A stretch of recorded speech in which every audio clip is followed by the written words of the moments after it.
അപ്പോഴത്തേക്ക് എല്ലാവരും ഒക്കെ വന്നു വളർന്നു. പ്രിയമുള്ളവരെ, ഇന്നലത്തെ ക്ലാസ്സിന് തുടർച്ചയാണ്. ഇന്ന് ക്ലാസ് മുമ്പായിട്ട് സ്വാഗതം പറയുന്നതിന് വേണ്ടി റിനോ മാത്യു സാറിനെ ക്ഷണിക്കുന്നു. Okay, thank you sir. Good evening all. ഇന്ന് എന്നിൽ നിക്ഷിപ്തമായിരിക്കുന്ന കർത്തവ്യം സ്വാഗതം പറയുക എന്നുള്ളതാണ്. നമ്മുടെ 15 ഡേയ്സ് പ്രോഗ്രാമിന്റെ ഇന്നത്തെ ദിവസം നമുക്ക് വേണ്ടി ക്ലാസ് എടുക്കാൻ തയ്യാറായി വന്നിരിക്കുന്നത് ഡോക്ടർ ജോൺസൺ സാറാണ്.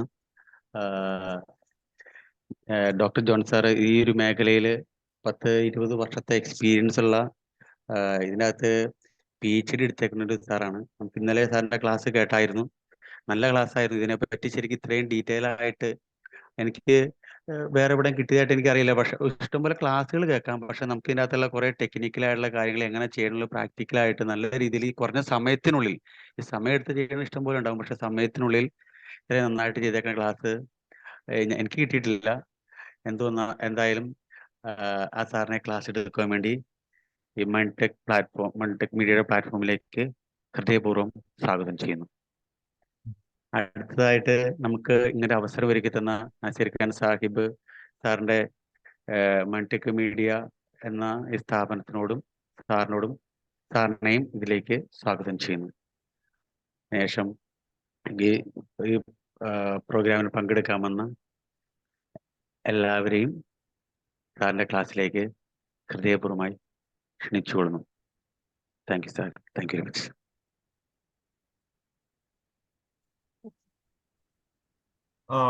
വെൽക്കം. സാർ പറയുന്നുണ്ടോ? ഇല്ല, ഇനിയിപ്പം സാറിന് എല്ലാവരും സ്വാഗതം പറഞ്ഞല്ലോ, ഇനി സാറ് ക്ലാസ് തുടങ്ങിക്കോളൂ. ഓക്കെ, എല്ലാവർക്കും ഒരിക്കൽ കൂടി ക്ലാസ്സിലേക്ക് സ്വാഗതം. നമ്മൾ ഇന്നലെ ക്ലാസ് പവർ പോയിന്റിന്റെ സാധ്യതകളെ പറ്റിയുള്ള ക്ലാസ് ആയിരുന്നു.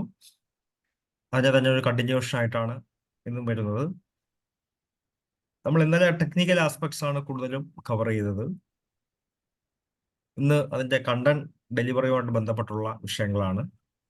ഇന്നലെ ഞാൻ ക്ലാസ് എടുത്തപ്പോൾ ഒരുപക്ഷെ നിങ്ങൾ, എനിക്ക് തോന്നുന്നു, ഇന്ന് വീട്ടിലിരുന്ന് കുറേയൊക്കെ അത് പ്രാക്ടീസ് ചെയ്ത് കാണുമായിരിക്കും. നമ്മളൊരു ക്ലാസ്സിൽ കേൾക്കുന്ന എല്ലാം നമുക്ക് ഹൃദയസ്ഥ ആകണമെന്നില്ല. നമ്മളത് സ്വയം ചെയ്യുകയോ പ്രാക്ടീസ് ചെയ്യുമ്പോഴോ മാത്രമാണ് നമുക്കത് പഠിക്കാൻ കഴിയുന്നത്. അങ്ങനെ നമ്മുടെ അതിനകത്തൊരു തിയറി തന്നെയുണ്ട്. നമ്മൾ കേൾക്കുന്നതിൻ്റെ ഒരു 30% ഒക്കെ നമ്മൾ ഉൾക്കൊള്ളാൻ കഴിയുന്നുള്ളൂ. പക്ഷെ അത് കാണുമ്പോൾ കുറച്ചുകൂടെ ഉൾക്കൊള്ളാൻ കഴിയും. അത് നമ്മൾ ചെയ്തു നോക്കുമ്പോഴാണ് ഏറ്റവും നല്ല രീതിയിൽ നമുക്കത് എഫക്റ്റീവായിട്ട് മനസ്സിലാകും. അപ്പോൾ ഞാൻ എന്തായാലും ഇന്ന് പവർ പോയിന്റ് വീണ്ടും ഷെയർ ചെയ്യാം. ഷെയർ ചെയ്യുന്നതൊക്കെ നിങ്ങൾക്ക് അറിയാമായിരിക്കില്ല. അങ്ങനെയുള്ള കാര്യങ്ങളൊക്കെ സാറ് ഇടയ്ക്ക് സൂചിപ്പിച്ചു, അതൊക്കെ ഒന്ന് പറയണമെന്ന് പറഞ്ഞിരുന്നു. ഷെയർ സ്ക്രീൻ എന്ന് പറയുന്ന ഒരു ഓപ്ഷൻ ഉണ്ട്, അതിൽ ക്ലിക്ക് ചെയ്താണ് ചെയ്തത്. നിങ്ങളുടെ സൂമിൽ തന്നെ കാണുമ്പോൾ അറിയാം, ഷെയർ സ്ക്രീൻ എന്ന് പറഞ്ഞൊരു ഓപ്ഷൻ ഉണ്ട്. അത് ക്ലിക്ക് ചെയ്തിട്ട് ഇപ്പോൾ പല വിൻഡോസ് കയറി വരും. അതിനകത്ത് ഏതെങ്കിലും ഒരു ഓപ്ഷൻ സ്ക്രീൻ ക്ലിക്ക് ചെയ്തിട്ട് ഷെയർ ചെയ്താൽ മതി. അപ്പം ഷെയർ സ്ക്രീനിലേക്ക് നമ്മൾ വരും. സാറേ, അവരെ പറയുമ്പോഴേ അതായത് ഇപ്പൊ ഇന്നലെ സാറ് പവർ പോയിന്റ് കുറെ സംഗതി ഉണ്ടാക്കിയല്ലോ, അത് ഇതിനകത്ത് എങ്ങനെ കൊണ്ടുവരും? അത് പറഞ്ഞാൽ അവർ പവർ പോയിന്റിൽ ഉണ്ടാക്കി വെച്ചിട്ട് ഈ ഷെയർ സ്ക്രീനിൽ വരണമല്ലോ. ഓക്കെ, അതൊന്ന് പറഞ്ഞാലേ അവർക്ക് മറ്റത് എന്തെങ്കിലുമൊക്കെ അവർ ഷെയർ ചെയ്യാൻ പോരല്ലോ. അവരുണ്ടാക്കിയ സംഗതിയാണ് ഷെയർ ചെയ്യേണ്ടത്. അതെ, അപ്പൊ നമ്മൾ അതിനായിട്ടാണ് ഞാൻ പറഞ്ഞത്, ആ ഷെയർ സ്ക്രീൻ എന്നുള്ള പറയുന്ന ഒരു ലിങ്കിൽ ക്ലിക്ക് ചെയ്യുക. ലിങ്ക് ക്ലിക്ക് ചെയ്ത് കഴിഞ്ഞാൽ ക്ലിക്ക് ചെയ്തതിന് ശേഷം സ്ക്രീൻ എന്ന് പറയുന്നത് അതിനകത്ത് വീണ്ടും എടുക്കുക. ഷെയർ സ്ക്രീൻ ക്ലിക്ക് ചെയ്തതിന് ശേഷം സ്ക്രീനിലേക്ക്, സ്ക്രീൻ എന്ന് പറഞ്ഞാൽ വേറൊരു ഓപ്ഷൻ ഉണ്ട്, അത് ക്ലിക്ക് ചെയ്യുമ്പോൾ നിങ്ങൾക്ക് കമ്പ്യൂട്ടർ സ്ക്രീൻ കാണാൻ കഴിയും. അപ്പൊ എനിക്ക് തോന്നുന്നു നിങ്ങൾക്ക് എന്റെ സ്ക്രീൻ കാണുന്നുണ്ടെന്നാണ് എനിക്ക് തോന്നുന്നത്, അല്ലേ? അതെ. ഇതിനകത്ത് ഇപ്പൊ എനിക്ക് എന്റെ റൂമിലിരുന്ന് എന്റെ കമ്പ്യൂട്ടർ കാണുന്ന പോലെ ഈ സ്ക്രീൻ നിങ്ങൾക്കും ഓരോരുത്തർക്കും നിങ്ങളുടെ വീടുകളിലിരുന്ന് കാണാൻ പറ്റും. അപ്പൊ ഇതിനകത്ത് ഞാൻ പവർ പോയിന്റിന്റെ ആപ്പ് അല്ലെങ്കിൽ പവർ പോയിന്റിന്റെ പ്രസന്റേഷൻ ഇതിനകത്ത് ഞാൻ ഇൻസ്റ്റാൾ ചെയ്തിട്ടുണ്ട്, അല്ലെങ്കിൽ അത് മിക്ക എല്ലാ സിസ്റ്റങ്ങളിലും കാണും. അല്ലെങ്കിൽ താഴോട്ട് നോക്കുമ്പോൾ കാണാം, അതാണ്ട് ഈ ഒരു ഷേപ്പാണ് പവർ പോയിന്റ്. അതല്ലെങ്കിൽ നിങ്ങൾ സെർച്ചിൽ ചെന്നിട്ട് പവർ പോയിന്റ് എന്ന് ടൈപ്പ് ചെയ്ത് കൊടുത്താലും മതി.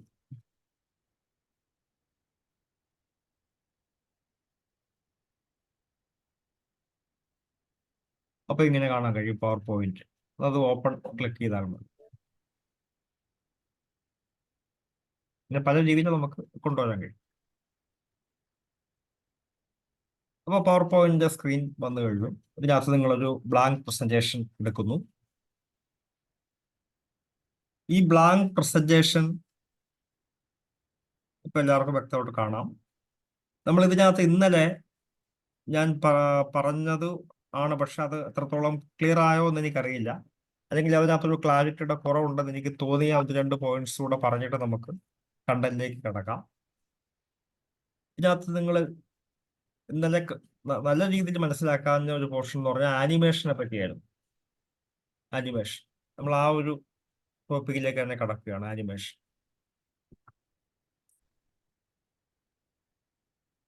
അപ്പൊ ആനിമേഷൻ പഠിക്കാനായിട്ട് ആദ്യം നമ്മൾ ഫസ്റ്റ് ബോക്സിൽ ഒരു സംഭവം ടൈപ്പ് ചെയ്യുന്നു. ട്രെയിനിങ് ക്ലാസ് എന്നിരിക്കട്ടെ. സെക്കൻഡ് സ്ലൈഡിൽ അത് പ്രസന്റ് ചെയ്യുന്ന ആളുടെ പേര് നമ്മൾ ടൈപ്പ് ചെയ്തു. ഇനി ഈ ഫസ്റ്റ് ബോക്സും സെക്കൻഡ് ബോക്സും കാണാമല്ലോ. ഫസ്റ്റ് ബോക്സ് നിങ്ങൾ ക്ലിക്ക് ചെയ്തിട്ട് ആനിമേഷൻ പെയിൻ മുകളിൽ കാണാം. ആനിമേഷൻ പെയിൻ എന്ന് പറയുന്ന ഒരു ഇത് ക്ലിക്ക് ചെയ്യും. Animation pain. അപ്പോൾ ഫസ്റ്റ് ബോക്സ് ക്ലിക്ക് ചെയ്തു, അല്ലെങ്കിൽ അതിനകത്തുള്ള ലെറ്റേഴ്സിന് അവിടെ എവിടെയെങ്കിലും കഴ്സർ കൊണ്ട് വെച്ചിട്ട് അതിനുശേഷം ആനിമേഷൻ പെയിൻ ക്ലിക്ക് ചെയ്യുന്നു. ആനിമേഷൻ പെയിൻ ക്ലിക്ക് ചെയ്തിട്ട് നമുക്ക് ഇതിനകത്ത് പല തരത്തിലുള്ള ആനിമേഷൻസ് എഫക്റ്റ് കാണാൻ കഴിയുന്നു. മുകളിൽ നോക്കുമ്പോൾ ഞാൻ എന്ന് പറഞ്ഞാൽ ഒരു അനിമേഷനും ഇല്ല. രണ്ടാമത് അപ്പിയർ ആണ്. അപ്പിയർ ചെയ്ത് വരുന്നു. മൂന്നാമത്തേത് ഫെയ്ഡ്. അത് മറ്റൊരു എഫക്റ്റ് ആണ്. ഓരോ എഫക്റ്റ് നമുക്ക് എന്താണെന്ന് നോക്കാം. അപ്പൊ ആദ്യം ഞാൻ അപ്പിയർ തന്നെ കൊടുത്തു. അത് നമുക്കൊന്ന് പ്ലേ ചെയ്ത് നോക്കാം. അത് ഈ റൈറ്റ് സൈഡിൽ പ്ലേ ഫ്രം എന്ന് കാണാൻ കഴിയും ഇല്ലേ?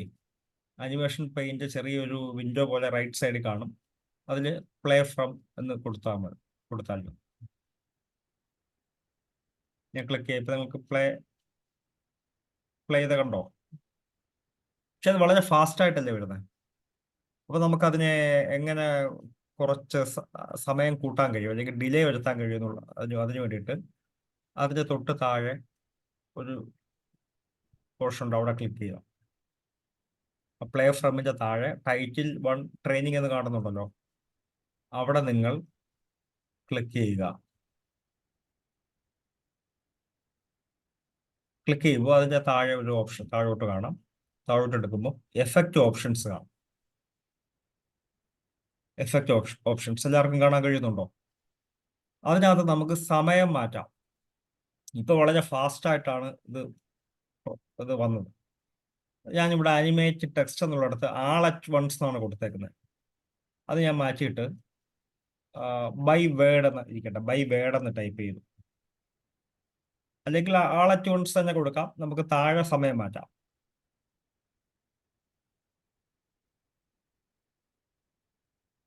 അല്ലെങ്കിൽ പോട്ടെ, ബൈ വേർഡ് കൊടുത്തു.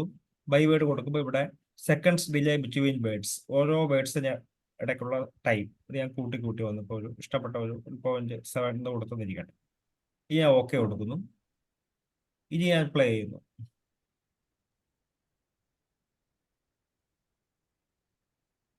ഇവിടെ പ്ലേ ചെയ്യുമ്പോൾ 2 വേർഡ്സ് വരുന്നു.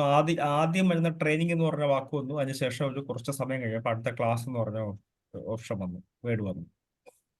അല്ല, നമ്മൾ അങ്ങനെ ഒരു രീതിയിലുള്ള ഒരു അനിമേഷനാണ് കൊടുത്തത്. ഇവിടെ നമുക്ക് വേറൊരു രീതിയിൽ ചേഞ്ച് ചെയ്യാം. എഫക്റ്റ് ഓപ്ഷൻസ് മാറ്റിയിട്ട് ഇനിയും ബൈ വേർഡിന് പകരം ബൈ ലെറ്റർ ഞാൻ കൊടുത്തു. സമയം ഒരു 0.8 സെക്കൻഡ് എന്നിരിക്കട്ടെ. ഇനി പ്ലേ ചെയ്ത് നോക്കൂ.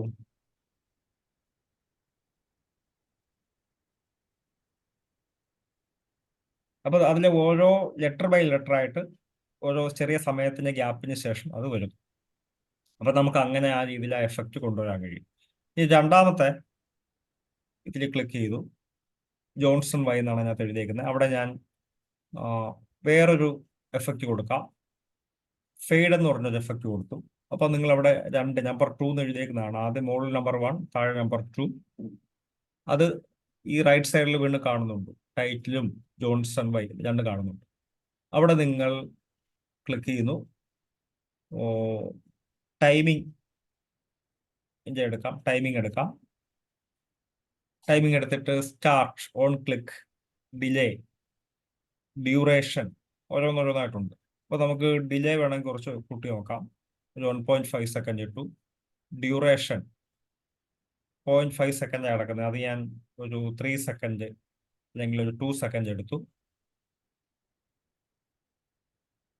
ഓക്കെ, ഞാൻ എന്നിട്ട് ഓക്കെ കൊടുത്തു. ഇനി എഫക്റ്റ് എങ്ങനെയാണെന്ന് നോക്കാം. ഇപ്പൊ വളരെ പതുക്കെ ഫെയ്ഡ് ചെയ്താണ് അത് വരുന്നത്. അപ്പൊ എങ്ങനെയാണത് സെലക്ട് ചെയ്യുന്നത് ഒന്നുകൂടെ പറയാം. ആ സെക്കൻഡ് ബോക്സിൽ ക്ലിക്ക് ചെയ്യുന്നു. നമ്മൾ ഇഷ്ടപ്പെട്ട ഒരു എഫക്റ്റ് കൊടുക്കുന്നു. മുകളിൽ ഫ്ലൈയിങ് എന്ന് പറയുന്ന ഒരു എഫക്റ്റ്, അത് അനിമേഷന്റെ താഴെയാണ് ഇതെല്ലാം വരുന്നത്. അപ്പൊ അനിമേഷൻ താഴെ ഫ്ലൈയിങ് എന്ന് പറഞ്ഞൊരു ഓപ്ഷൻ കൊടുക്കുന്നു. എന്നിട്ട് അവിടെ റൈറ്റ് സൈഡിൽ ആ രണ്ടാമത്തെ പാർട്ടിന്റെ അവിടെ ക്ലിക്ക് ചെയ്യാം.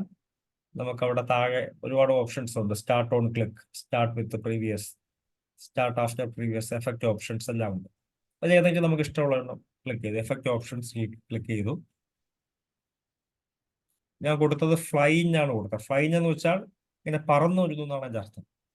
അപ്പൊ എവിടെ നിന്ന് പറന്നു വരുന്നു? താഴെ നിന്ന് പറന്നു വീഴണോ, മുകളിൽ നിന്ന് പറന്നു വീഴണോ? അപ്പോൾ ഫ്രം ബോട്ടം ഡയറക്ഷൻ കാണിച്ചിട്ടുണ്ട്. From bottom, from left, from right, ഇഷ്ടപ്പെട്ട ഫ്രം ടോപ്പ് നമ്മൾ കൊടുത്തു എന്നിരിക്കട്ടെ. സ്മൂത്ത് സ്റ്റാർട്ട്, ടൈം നമുക്കിവിടെ കൂട്ടാം. സ്മൂത്ത് എൻഡ് ചെയ്യുന്ന സമയം കൂട്ടുകയോ കുറയ്ക്കുകയോ ഒക്കെ ചെയ്യാം. അങ്ങനെ ഇഷ്ടപ്പെട്ട രീതിയിൽ നമ്മളത് ചേഞ്ച് ചെയ്യുന്നു. Animate text by word effect അവിടെ കൊടുക്കുന്നു. ഇനി നമുക്കവിടെ പ്ലേ ചെയ്യാം. പ്ലേ ചെയ്യുന്ന ഇവിടെയാണ് റൈറ്റ് സൈഡിൽ ആനിമേഷൻ പേജ് എന്ന് പറയുന്ന ആ വിൻഡോയുടെ അവിടെ ഒരു ക്ലിക്ക് ചെയ്യാൻ ഓപ്ഷൻ. അപ്പം എങ്ങനെ വന്നു ആനിമേഷൻ? എങ്ങനെ വന്നു? താഴേക്ക് ഫ്ലൈയിങ് ചെയ്തു വന്നു.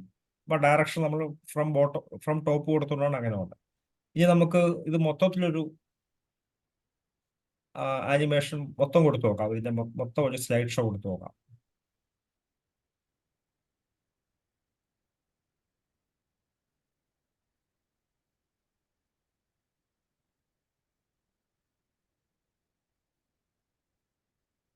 ഇപ്പൊ എഫക്റ്റുകൾ കാണുന്നുണ്ടോ? ഒന്നുകൂടെ കാണിക്കാം. ആദ്യത്തെ ഏത് സ്ലൈഡിലാണോ ആ എഫക്റ്റ് വരേണ്ടത് ആ സ്ലൈഡ് ക്ലിക്ക് ചെയ്യുക. ഇപ്പൊ നമ്പർ 1. അതിനുശേഷം നിങ്ങൾ ക്ലിക്ക് ചെയ്യുന്നത് സ്ലൈഡ് ഷോ. താഴെ ഒരു സിമ്പൽ ഉണ്ട് സ്ലൈഡ് ഷോയുടെ, അവിടെ ക്ലിക്ക് ചെയ്യുക. അതിനുശേഷം എൻ്റർ അടിക്കുക. അപ്പൊ ആദ്യം നമ്മൾ കൊടുത്തത് ഓരോ ലെറ്റർ ബൈ ലെറ്റർ ആയിട്ടുള്ള എഫക്റ്റ് ആയിരുന്നു. അത് വന്നു കഴിഞ്ഞു. അതിനുശേഷം വീണ്ടും ക്ലിക്ക് ചെയ്യുമ്പോൾ അടുത്ത എഫക്റ്റ് ഫ്ലൈയിങ് വന്നു. വീണ്ടും എൻ്റർ കൊടുത്താൽ വീണ്ടും പഴയ അവസ്ഥയിലേക്ക് പോകും. അപ്പൊ ഇത് നിങ്ങൾക്ക് മനസ്സിലായോ? ഇല്ലെങ്കിൽ വീണ്ടും ഒന്നുകൂടെ പറയാം.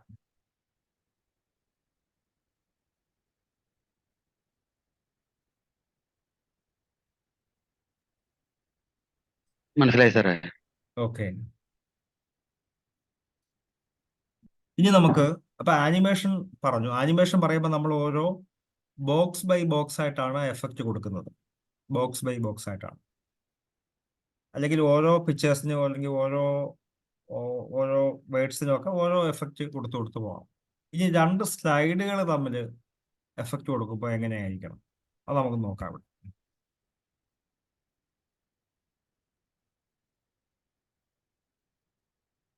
ആദ്യത്തെ സ്ലൈഡ് ക്രിയേറ്റ് ചെയ്തു. ഇനി രണ്ടാമത്തെ സ്ലൈഡ് ക്രിയേറ്റ് ചെയ്യാൻ ന്യൂ സ്ലൈഡ് ക്ലിക്ക് ചെയ്യണം.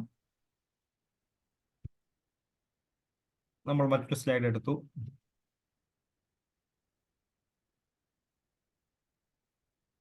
ഇത് ക്ലിക്ക് ചെയ്തു. ഇനി ആദ്യത്തെ സ്ലൈഡ് എടുത്തതിന് ശേഷം നിങ്ങൾ ട്രാൻസിഷൻ ക്ലിക്ക് ചെയ്യുക. ആദ്യ സ്ലൈഡ് എടുത്തു, ട്രാൻസിഷനിൽ ക്ലിക്ക് ചെയ്തിട്ട് നമുക്ക് ഇഷ്ടപ്പെട്ട ഒരു എഫക്റ്റ് പുഷ് കൊടുത്തു.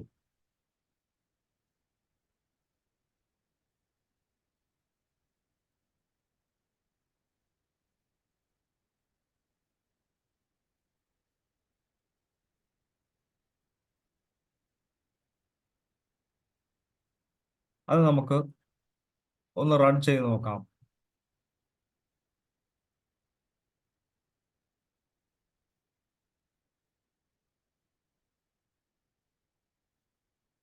ആ പുഷിന്റെ എഫക്റ്റ് വന്നു കഴിഞ്ഞു, കണ്ടോ?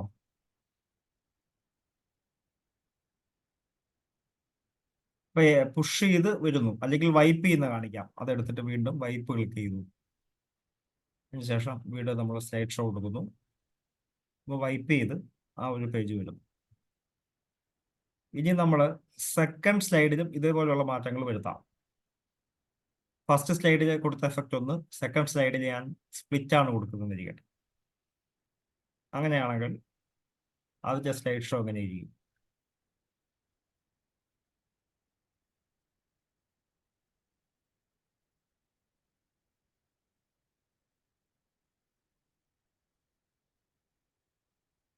ഇപ്പൊ എഫക്റ്റ് കണ്ടു കഴിഞ്ഞു.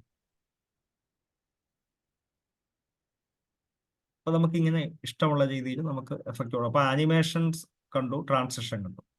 ഇനി നമുക്ക് ഒരു വീഡിയോ എങ്ങനെ ഉണ്ടാക്കാം എന്നുള്ളതാണ്. പവർ പോയിന്റ് വെച്ച് നമുക്കൊരു വീഡിയോ ഉണ്ടാക്കാൻ കഴിയുമോ? ഞാൻ ഉദ്ദേശിക്കുന്നത് മറ്റൊരു വീഡിയോ എടുത്ത് ഇതിലേക്ക് ഇൻസേർട്ട് ചെയ്യുന്നതല്ല. പവർ പോയിന്റിന്റെ സാധ്യതകൾ ഉപയോഗിച്ച് നമുക്കൊരു ചെറിയ വീഡിയോ എങ്ങനെ ഉണ്ടാക്കാം എന്ന് നോക്കാം. അതിനുവേണ്ടി നമ്മൾ ഇവിടെ ഉപയോഗിക്കുന്ന ഒരു പുതിയ ടെക്നിക്ക് ഉണ്ട്, മോർഫ് ട്രാൻസിഷൻ എന്നാണ് ഞാൻ വിളിക്കുന്നത്. മോർഫ് ട്രാൻസിഷൻ ഇത് വളരെ പുതിയൊരു ഫീച്ചറാണ്. അല്ലെങ്കിൽ പലരും ഇതിനെപ്പറ്റി കൃത്യമായിട്ട് മനസ്സിലാക്കിയിട്ടില്ല. അതിനായിട്ട് ഞാൻ ആദ്യം ഒരു പിക്ചർ സെലക്ട് ചെയ്യുന്നു. നെറ്റിൽ നിന്ന് ഒരു പിക്ചർ എടുത്തിട്ട് ആ പിക്ചറിൽ ഞാൻ ചെറിയ മോഡിഫിക്കേഷൻസ് വരുത്തി ഒരു വീഡിയോ ആക്കാൻ പോവുകയാണ്. അപ്പോൾ ആദ്യം നെറ്റിൽ നിന്നൊരു പിക്ചർ സെലക്ട് ചെയ്യും.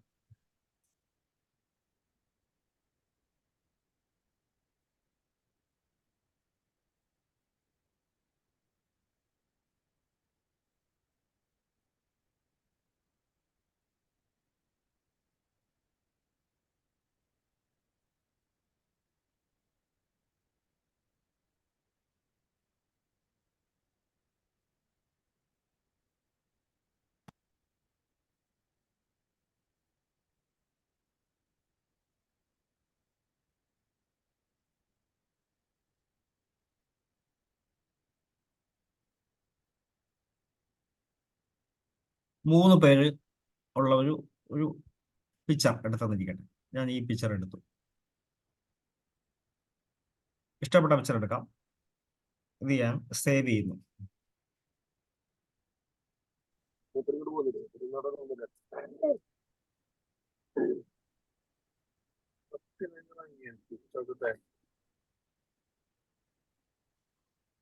ഒരു നിമിഷം. വെള്ളപ്പൊക്കം ഉണ്ടായിട്ട് വന്നത് ഓർമ്മയില്ലേ ക്ലാസ് അന്ന് ഞാനും പ്രമോദും ഇല്ലേ? Class okay. ഇനി ഇതിന്റെ ഒരു പിക്ചർ എടുത്തിട്ട് നമുക്ക് സേവ് ചെയ്യാൻ അറിയാമല്ലോ. സേവ് ഇമേജ്, റൈറ്റ് ക്ലിക്ക് ചെയ്ത് സേവ് ഇമേജ് ആസ് കൊടുക്കുക. ആ പിക്ചറിൽ റൈറ്റ് ക്ലിക്ക് ചെയ്ത് സേവ് ഇമേജ് ആസ് കൊടുത്താൽ നമുക്ക് ഇമേജ് കിട്ടും. അത് സേവ് ചെയ്യാൻ പറ്റും. ടീം 3 ബിസിനസ് പീപ്പിൾ, അങ്ങനെ ആ രീതിയിലാണ് സേവ് ചെയ്തത്. ഡെസ്ക്ടോപ്പിലേക്ക് സേവ് ചെയ്യുകയാണ്. File name team 3 business people type ചെയ്ത് അല്ലെങ്കിൽ ഇതിനകത്ത് വന്നു ഡെസ്ക്ടോപ്പിലേക്ക് സേവ് ചെയ്തു. ഓക്കെ. ഇനി ഞാൻ വീണ്ടും പവർ പോയിന്റിലേക്ക് പോകുന്നു. ഈ പവർ പോയിന്റിൽ ഞാൻ ഈ ഇതിനകത്ത് കണ്ട 2 ബോക്സും ഡിലീറ്റ് ചെയ്ത് കളയാം.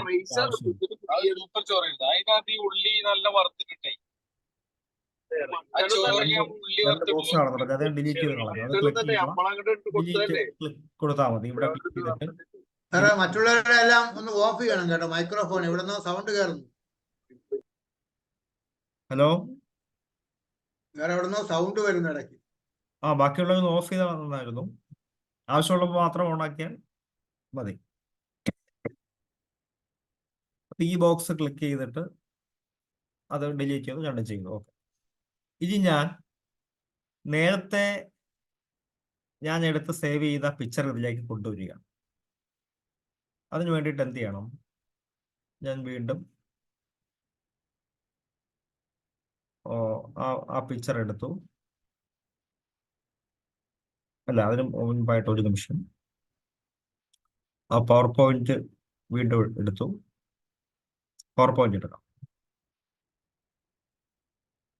പവർ പോയിന്റിൽ നമുക്ക് ഇഷ്ടപ്പെട്ട പിക്ചർ ഇൻസേർട്ട് ചെയ്യാം. ഇൻസേർട്ട് എന്ന് പറഞ്ഞ ഓപ്ഷൻ കണ്ടല്ലോ. ഇൻസേർട്ട് ഓപ്ഷനിൽ എടുത്തിട്ട് പിക്ചേഴ്സ് താഴെ കാണാം. പിക്ചേഴ്സ്, ആ പിക്ചേഴ്സിൽ താഴെ ക്ലിക്ക് ചെയ്യുമ്പം insert pictures from this device, stock image, online pictures. ഞാൻ ദിസ് ഡിവൈസ്, ഈ ഡിവൈസിനകത്ത് സ്റ്റോർ ചെയ്തിട്ടുള്ള പിക്ചർ. ഡെസ്ക്ടോപ്പിൽ ഞാൻ കൊടുത്തത് എന്തായിരുന്നു? പേര് കൊടുത്തത് ടീം 3 ബിസിനസ് പീപ്പിൾ എന്നായിരുന്നു കൊടുത്തത്.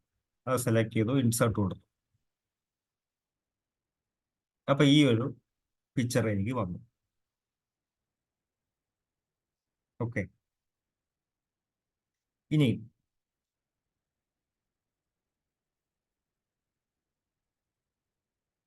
ഞാൻ ഈ പിക്ചറിനെ സെലക്ട് ചെയ്തിട്ട് ഇതിന്റെ ഒരു കോപ്പി എടുക്കുന്നു. ഇതിന് നമുക്ക് കോപ്പി എടുക്കാം. എങ്ങനെയാണ്? ഇത് ക്ലിക്ക് ചെയ്യുക,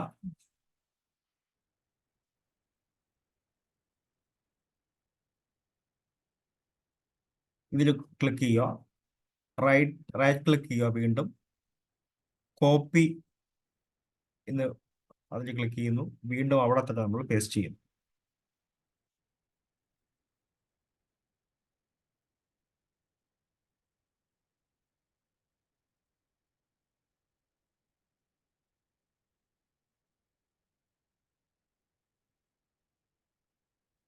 നിങ്ങൾക്ക് പേസ്റ്റ് ചെയ്യാൻ Ctrl+V പ്രസ് ചെയ്താലും മതി.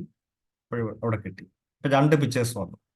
ഇപ്പൊ ഞാൻ ഇത്രേ ചെയ്തോളൂ. ആദ്യം ഒരു പിക്ചർ എടുത്ത് ഈ പവർ പോയിന്റിലേക്ക് ആക്കി, അതിനുശേഷം അത് കോപ്പി ചെയ്ത് വീണ്ടും തൊട്ടടുത്ത് തന്നെ കൊണ്ടുവച്ചു. കോപ്പി എളുപ്പമാണ്. ആ പിക്ചറിൽ ക്ലിക്ക് ചെയ്ത് റൈറ്റ് ക്ലിക്ക് ചെയ്ത് കോപ്പി അടിച്ചു. പിന്നെ അവിടെ തന്നെ വീണ്ടും പേസ്റ്റ് അടിക്കുമ്പോൾ അവിടെ വന്നു. ഇപ്പൊ 2 പിക്ചേഴ്സ് നമുക്ക് വന്നു കഴിഞ്ഞു. ഇനി ഞാൻ താഴെയുള്ള ആ ബാക്കിലുള്ള പിക്ചർ, അതായത് ഇതാണ് ബാക്കിലുള്ളത്, ഇത് ഫ്രണ്ടിലുള്ളത്. ഈ ബാക്കിലുള്ള പിക്ചർ ഞാൻ എടുത്തിട്ട് പിക്ചർ ഫോർമാറ്റ് എടുത്തു. പിക്ചർ ഫോർമാറ്റ് മുകളിലുണ്ട്, അത് ക്ലിക്ക് ചെയ്തു. ബാക്കിലെ പിക്ചർ എടുത്തു, പിക്ചർ ഫോർമാറ്റ് ക്ലിക്ക് ചെയ്തു. അതിനുശേഷം കളർ എന്ന് പറഞ്ഞ ഓപ്ഷൻ ഉണ്ട്, ഇവിടെ കാണാൻ കഴിയും കളർ. ഈ കളർ കാണുമ്പോൾ ഇതിനകത്ത് പല തരത്തിലുള്ള കളേഴ്സ് ഉണ്ട്. കളർ അതിൻ്റെ മാറിക്കൊണ്ടിരിക്കും. സെയിം തന്നെയാണ്, പിക്ചർ സെയിം, പക്ഷെ കളറിന്റെ ഗ്രേ അതൊക്കെ മാറും. അപ്പൊ ഞാൻ അതിനകത്തൊരു കുറച്ച് ഡിഫറൻ്റ് ആയിട്ടുള്ള ഒരു ഗ്രേ എടുത്തു. ഇത്ര എടുത്തു. എന്നിട്ട് അതിന് ശേഷം ഇപ്പൊ ഈ കളർ മാറിയല്ലോ. അതായത് പുറകിലുള്ള ഈ പിക്ചറിന്റെ ഞാൻ അതിന്റെ ആ കളർ ടോൺ മാത്രം മാറ്റി. പിക്ചർ സെയിം ആണ്. അതെങ്ങനെയാണെന്ന് പറഞ്ഞാൽ പിക്ചർ ഫോർമാറ്റ് ഉണ്ട്, ഇവിടെ കളറും ഉണ്ട്. കളർ ക്ലിക്ക് ചെയ്ത് അതിൽ ക്ലിക്ക് ചെയ്യുമ്പോൾ കളർ നമുക്ക് മാറ്റാൻ കഴിയും. ഇനി ഞാൻ ഇതെടുത്ത് ഇതിന്റെ മുകളിലേക്ക് കൊണ്ടുവച്ചു. ഇത്രയുമാണ് ചെയ്തത്. ഇനിയും ഇത് ഞാൻ കോപ്പി ചെയ്ത്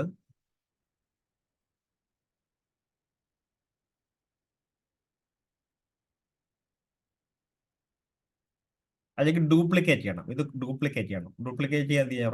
റൈറ്റ് ക്ലിക്ക് ചെയ്ത് ഡ്യൂപ്ലിക്കേറ്റ് എന്ന് പറഞ്ഞൊരു ഇതുണ്ട്, അത് ക്ലിക്ക് ചെയ്താൽ മതി. അങ്ങനെയാണ് നമ്മൾ ഒരു സ്ലൈഡ് ഡ്യൂപ്ലിക്കേറ്റ് ചെയ്യുന്നത്. ഡ്യൂപ്ലിക്കേറ്റ് ചെയ്യുന്നത് എങ്ങനെയാണ്? ഏത് സ്ലൈഡാണോ ഡ്യൂപ്ലിക്കേറ്റ് ചെയ്യുക അവിടെ റൈറ്റ് ക്ലിക്ക് ചെയ്യുക,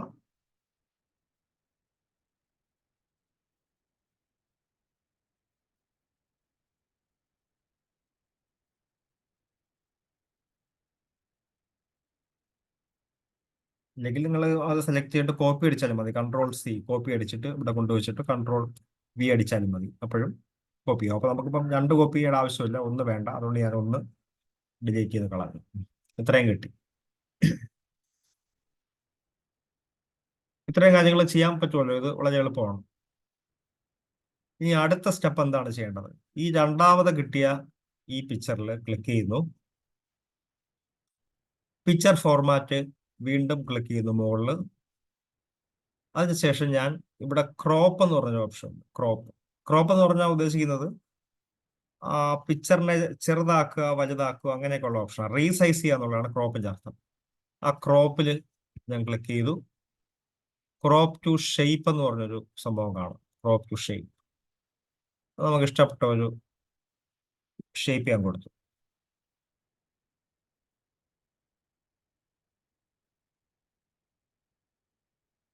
അപ്പോൾ അതിന്റെ ഷേപ്പ് ഒരു ഓവൽ ഷേപ്പിലേക്ക് അത് മാറി.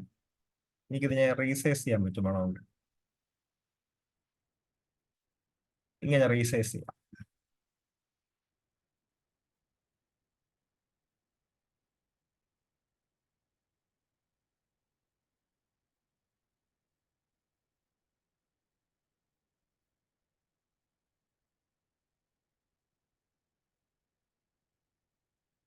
അല്ലെങ്കിൽ ഈ പാർട്ട് ഞാൻ വീണ്ടും ഒന്നുകൂടെ വേണമെങ്കിൽ പറയാം. ഡൗട്ട് ഉണ്ടെങ്കിൽ ഒന്നുകൂടെ പറയാം. ഇത്രയും ക്ലിയർ ആണല്ലോ. ഇതിന്റെ മുകളിലേക്ക് നമ്മൾ ഇത് കൊണ്ടുവച്ചു. ഇത്രയും ക്ലിയർ ആണ്.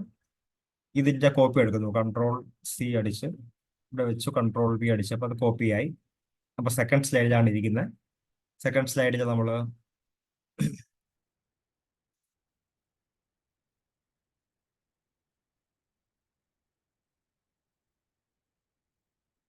അതിൽ ക്ലിക്ക് ചെയ്തിട്ട് പിക്ചർ ഫോർമാറ്റ് എടുത്തു. ക്രോപ്പ് വന്നു. ക്രോപ്പ് സെലക്ട് ചെയ്യുന്നു. ഞാൻ ക്രോപ്പിൽ വന്നിട്ട് ക്രോപ്പ് ടു ഷേപ്പ് ആണ് വേണ്ടിയത്. ഒരു ഷേപ്പ് എടുത്തു.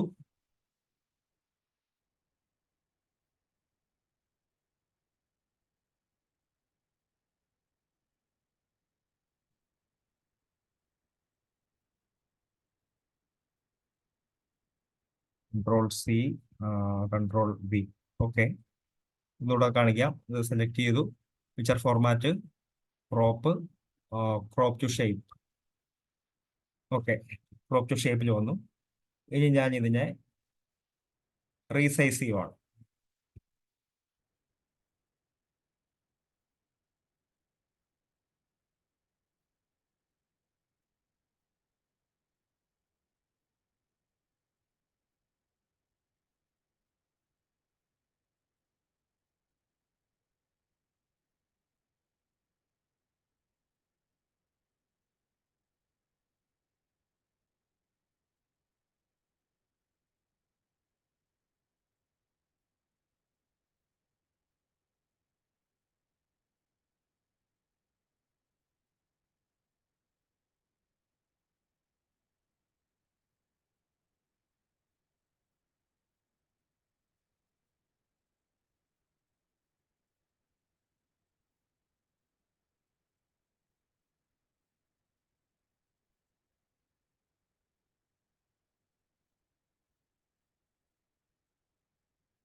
അപ്പൊ ഇങ്ങനെ ഞാൻ സേവ് ചെയ്തു.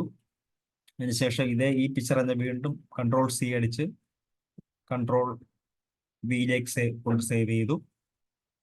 Ctrl+C, Ctrl+V. മൂന്നാമത് ഒരു പിക്ചർ കിട്ടി. നാലാമത് നമ്മൾ ഈ കിട്ടിയ പിക്ചർ എടുത്ത് വീണ്ടും നമ്മൾ വേറൊരു ഷേപ്പിലേക്ക് വേണമെങ്കിൽ നമുക്ക് കൊണ്ടുവരാം.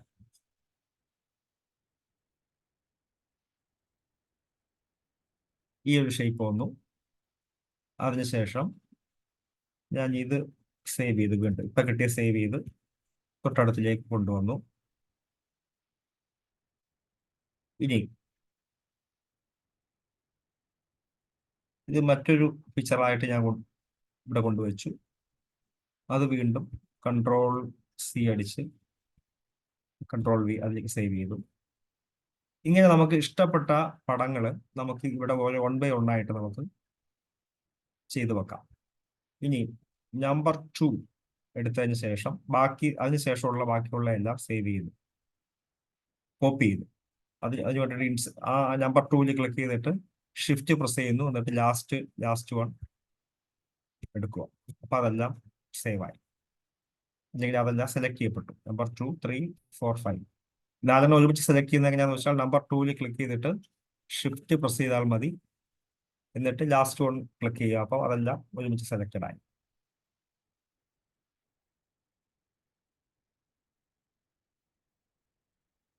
ഒന്നുകൂടെ കാണിക്കാം. നമ്പർ 2 സെലക്ട് ചെയ്തു, ഷിഫ്റ്റ് പ്രസ് ചെയ്തു. ഇനി ലാസ്റ്റ് നമ്പർ 5 അത് ക്ലിക്ക് ചെയ്യുമ്പോൾ എല്ലാം സെലക്റ്റഡ് ആയി. അതിനുശേഷം ട്രാൻസിഷൻ ക്ലിക്ക് ചെയ്ത് മോർഫ് എന്ന് പറയുന്നത് എഫക്റ്റ് കൊടുക്കുക. മോർഫ്, ട്രാൻസിഷനിൽ മോർഫ്.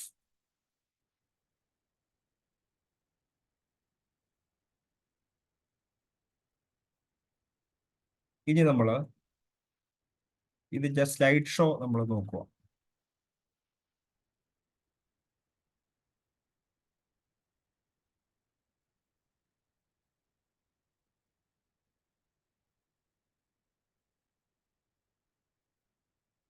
ഇങ്ങനെയാണ് ഇതിനകത്തുള്ള വീഡിയോസ് ക്ലിക്ക് ചെയ്യുന്ന വീഡിയോസ് ഡെവലപ്പ് ചെയ്യുന്നത് എങ്ങനെയാണ്. ആദ്യം നമ്മളൊരു പിക്ചർ ഉണ്ടാക്കി, നമുക്ക് ഇഷ്ടപ്പെട്ട പിക്ചേഴ്സ് 1 by 1 ആയിട്ട് നമ്മൾ ഇതിനകത്ത് നമ്മൾ കൊടുത്തു. നമുക്ക് എങ്ങനെയാണോ വേണ്ടത് ആ രീതിയിൽ നമ്മൾ ഇതിന്റെ പിക്ചേഴ്സിനെ എഡിറ്റ് ചെയ്ത് സേവ് ചെയ്ത് വെക്കുന്നു. അതിനുശേഷം ട്രാൻസിഷൻ ക്ലിക്ക് ചെയ്ത് മോർഫിൽ ക്ലിക്ക് ചെയ്യുകയാണെങ്കിൽ അതിന് ലാസ്റ്റ് എന്ത് ചെയ്യുന്നു, സ്ലൈഡ് ഷോ കൊടുക്കുന്നു. ഇതിന്റെ ടൈം കൂട്ടാം, ഡിലേ കൂട്ടാം, ഒക്കെ മാറ്റങ്ങൾ വരുത്താം.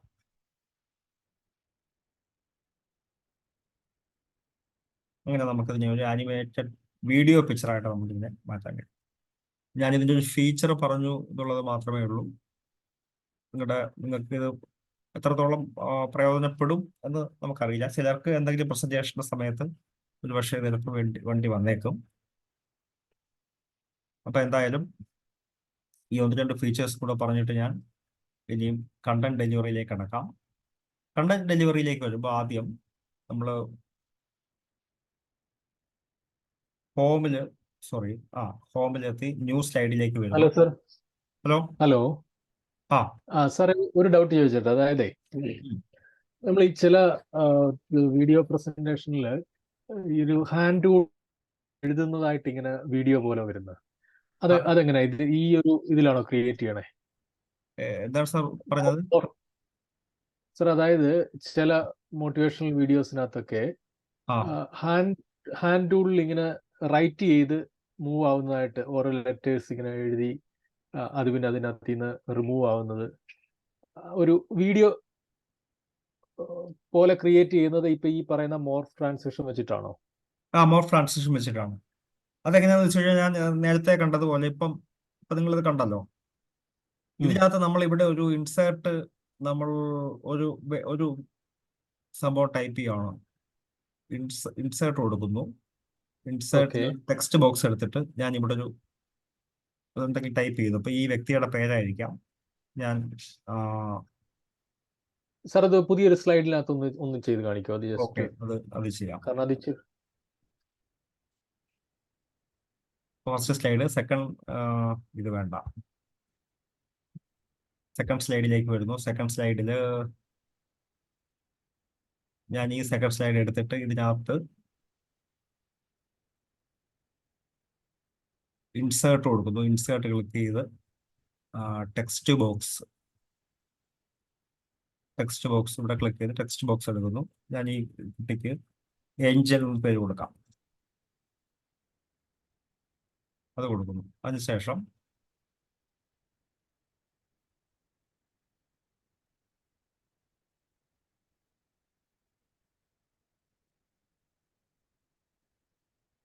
വീണ്ടും ഇതേ പേജ് തന്നെ വീണ്ടും സേവ് ചെയ്യുന്നു.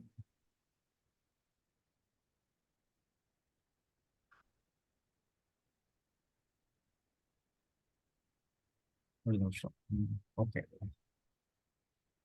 ഇനി മൂന്നാമത്തേലേക്ക് വന്ന് ഞാൻ ഇവിടെ വീണ്ടും അടുത്ത ടെക്സ്റ്റ് ബോക്സ് ഇവിടെ ക്രിയേറ്റ് ചെയ്യുന്നു. Insert text box. ഇവിടെ AB എന്നുള്ളൊരു പേജ് വെച്ച് ഞാൻ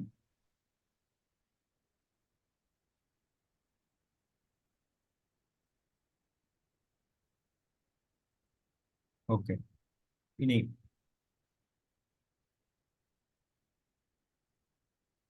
അടുത്തതില് ഇവിടെ ഇൻസേർട്ട് ചെയ്ത് ഇവിടെ ക്ലിക്ക് ചെയ്യുവാണ്. അവിടെ ഒരു ടെക്സ്റ്റ് ബോക്സ് വരുന്നു. മരിയ എന്നുള്ളൊരു പേര് കൊടുക്കും.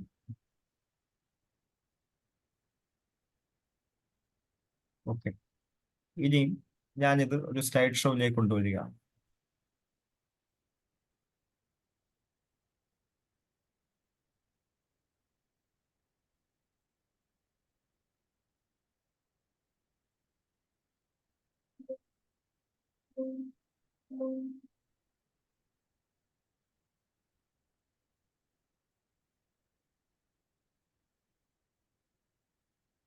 അപ്പൊ ഇങ്ങനെ നമുക്ക് ആ എഫക്റ്റ് കിട്ടും. ഇപ്പൊ നമ്മൾ 3 വ്യക്തികളെ നമ്മൾ ഇൻട്രൊഡ്യൂസ് ചെയ്യണം. ഇപ്പൊ ഒരു കമ്പനിയിലുള്ള 3 പേരാണെന്ന് ഇരിക്കട്ടെ. അപ്പൊ അതിനകത്ത് ആദ്യത്തെ ഒരാളുടെ പേര്, അത് രണ്ടാമത്തെ ആളുടെ, മൂന്നാമത്തെ ആളുടെ പേര്. അപ്പം ഇവിടെ നമ്മൾ അവിടെ ഇൻസേർട്ട് ബോക്സ് വെച്ച് ടെക്സ്റ്റ് ബോക്സ് വെച്ച് 3 പേരുടെ പേര് 3 സ്ഥലത്തായിട്ട് നമ്മൾ ടൈപ്പ് ചെയ്ത് കൊടുത്തിരുന്നു. എന്നിട്ട് ഇത് ഈ അനിമേഷൻ എഫക്റ്റിലേക്ക് വരുമ്പോൾ ഈ 3 പേരുകളും അവിടെ കാണിക്കും.